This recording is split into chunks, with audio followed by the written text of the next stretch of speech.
Y la idea de libertad, que es muy importante tenerlo claro, del liberalismo clásico, no es como se transfigura después el concepto de liberalismo, la idea de libertad como la posibilidad de obtener los fines que tú te has propuesto. No es eso. La idea de libertad que inspira al liberalismo clásico, que el liberalismo clásico pretende defender, es básicamente la ausencia de coacción arbitraria por parte de terceros. Que ustedes sean jueces y señores de su propio espacio y puedan perseguir sus fines sin ser coactivamente obstaculizados por terceros o instrumentalizados por terceros para fines que no son los que ustedes se han dado. Esa es la idea de libertad. Los liberales clásicos no creen, en general, hay distintas discusiones en esto, pero en general no creen que la riqueza tenga algo que ver con la libertad. De hecho, hoy día lo vamos a tener en el debate después, pero la idea de que la riqueza es la fuente de la libertad, que se suele decir los pobres no tienen libertad, por ejemplo, se suele decir que los que no tienen ciertos medios no tienen libertad, o tienen una libertad puramente formal. Bueno, esa idea es más propia del marxismo que del liberalismo. Aun cuando hay corrientes que hoy día se denominan liberales, como Amartya Sen y otros pensadores, que sostienen que tienes que tener ciertas capacidades básicas para perseguir tus fines, de lo contrario no eres libre. Bueno, el liberalismo clásico no cree en eso. El liberalismo clásico cree que poder y riqueza es una cosa y pueden ser deseables, nadie está diciendo que no, y que libertad es otra cosa. El concepto de libertad desde el punto de vista de la tradición clásica es un concepto político. Se refiere fundamentalmente a una relación de unas personas con otras. Implica límites, por lo tanto.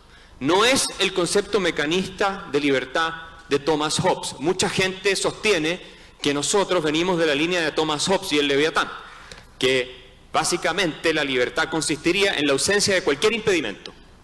La libertad no es la ausencia de cualquier impedimento. Desde el punto de vista de esta tradición, la libertad es la ausencia de coacción arbitraria por parte de terceros, que es otra cosa.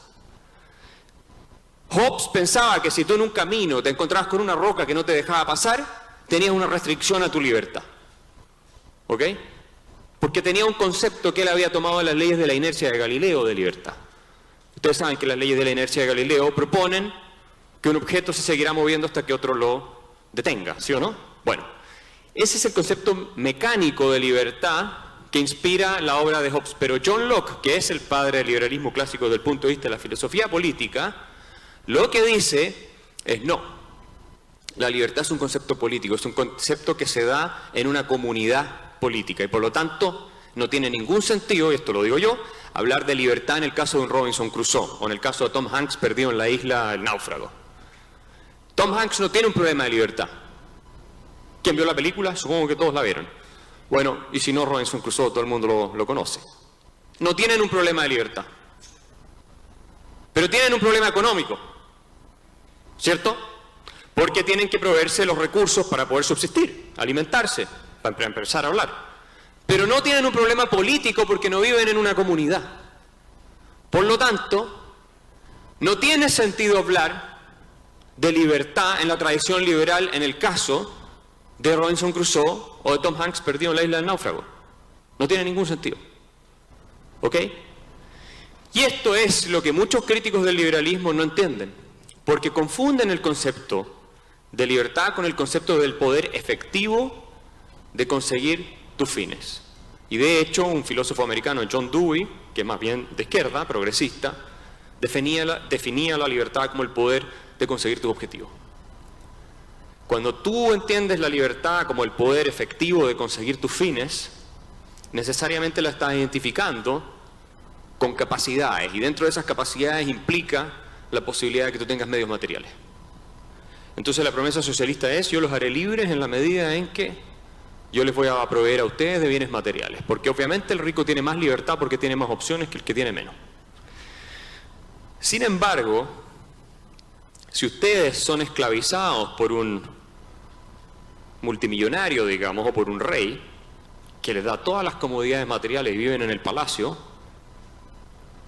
son menos libres que una persona que vive en el campo, muy pobre, y que dentro de los escasos recursos que tiene puede elegir qué fines va a perseguir. ¿Sí o no? La libertad y la riqueza son cosas distintas. Eso es lo primero que tenemos que dejar claro. ¿ok? En segundo lugar o en tercer lugar, porque ya dijimos que el liberalismo no es una ideología, que el concepto de libertad que defendemos es un concepto político y que implica la ausencia de coacción arbitraria por parte de terceros y no necesariamente el acceso a riquezas materiales. Tercer punto. El liberalismo clásico lo que propone no es una defensa radical, absoluta y total de la libertad en todas las circunstancias. Ojo con eso. Lo que el liberalismo clásico propone es una presunción en favor de la libertad. Una presunción tan poderosa que aquellos que pretendan restringirla a través de los poderes públicos deben tener una justificación extraordinaria para poder hacerlo. Adam Smith, por ejemplo, permitía la restricción de la libertad natural, así hablaba él, en diversos casos. Uno de los más notables, tal vez, y menos, yo no lo comparto, pero que lo hacía, era ponerle límite a la tasa de interés que podían cobrar los prestamistas. Nadie podrá decir que Adam Smith era un socialista, supongo. Bueno, Rothbard lo decía. Entonces, ¿qué ocurre? Que la libertad es una presunción y se entiende que en la medida en que los seres humanos perseguimos nuestros fines libremente, se satisface el ideal del bien público, el bien común. El bien común es un concepto muy importante en la tradición liberal. Ustedes lo pueden ver en John Locke, lo pueden ver en Thomas Jefferson, lo pueden ver en distintos pensadores. Pero a diferencia de la visión colectivista que cree que el bien público, el bien común, es una cosa que se construye desde arriba, de acuerdo a los parámetros que las autoridades tienen, los liberales clásicos entendemos, como decía Thomas Jefferson, que la mejor forma de maximizar o de alcanzar el bien común es dejando a cada uno de los individuos perseguir sus propios fines. ¿Ok? Eso tanto en términos económicos como en términos personales, de otros tipos. ¿De acuerdo? Entonces, no es que a los liberales no nos preocupe el bien común, que es algo que nos suelen criticar, que nos dicen a ustedes no les importa el bien común. No, nos importa tanto que es un bien, incluso cuando se justifica superior a la libertad individual, porque sabemos que la libertad individual es el único camino para producirlo, pero al mismo tiempo entendemos que hay ciertos casos en los cuales ese bien puede requerir de alguna intervención en la libertad o propiedad individual para ser alcanzado. John Locke pone el siguiente ejemplo. Si se está incendiando una casa y la casa del vecino va a agarrar fuego y se va a esparcir el fuego por toda la ciudad, y la única forma de detener el fuego es botando la casa al vecino, que es un inocente, ¿qué van a venir a decir con Rothbard? No, la casa es de él, entonces no podemos tocarla. El bien público reclama.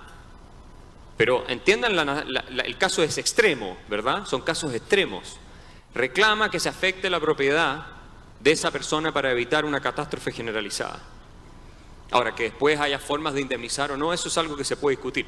Pero en principio, el dueño de esa casa no se puede oponer a que para prevenir que el fuego se esparza y destruya toda la ciudad, no se bote su casa.